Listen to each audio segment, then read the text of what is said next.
A shakeup in the SIU student government results in the impeachment of former USG President Josh Bowens. USG voted last night in a 14-4 vote in favor of impeaching Bowens. Senators said that it wasn't just one issue, but many that piled up, leading to his impeachment. Evening Edition reporter Phynix Simmons has more. Bowens cites using the position for personal gain, lack of commitment to the position, and personal attacks to fellow USG members as just a few of the listed offenses against the USG Constitution and the Code of Ethics. Toussaint Mitchell, head of the Internal Affairs Committee, began drafting the bill when there were complaints of Bowens not attending meetings. Bowens was not informed prior to the meeting the vote was taking place. Emily Bice was executive vice president and now takes the position of standing president. Joining now in the studio is ousted USG president Joshua Bowens. Can you recall the specifics of the impeachment bill? Yes, most definitely, and thank you for having me.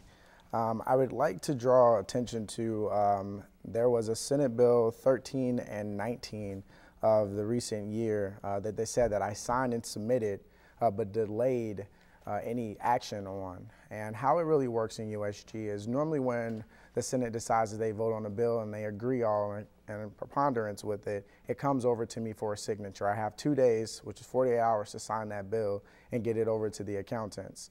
So every time we have a meeting, I get those bills immediately and I sign them.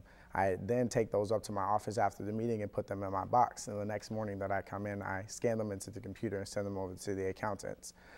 So the two incidents that they are referring to, the two bills, were actually given to the accountants. All they had to do was a little research to find it into a file, but it was actually there.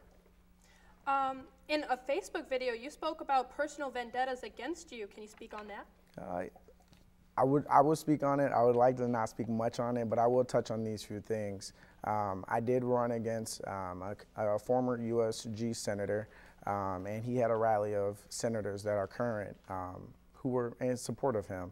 And due to some things that end up happening and a result of me winning, some of those students probably, in my attention, are still pretty heated about that and retaliating.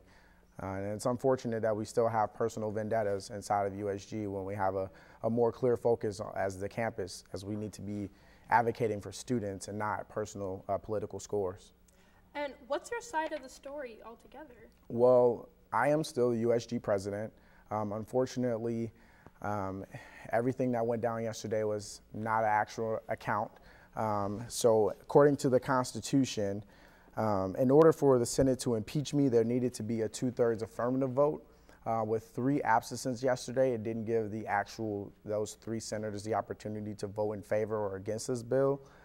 So they actually need 16 instead of the 14 that they have. And the only reason that they actually have the 14 is because they took it from abstentions. Yeah. And with this actual language inside of the Constitution, affirmative means that they either have to be for it or they're not for it, which means that they're against. All right, thank you for that.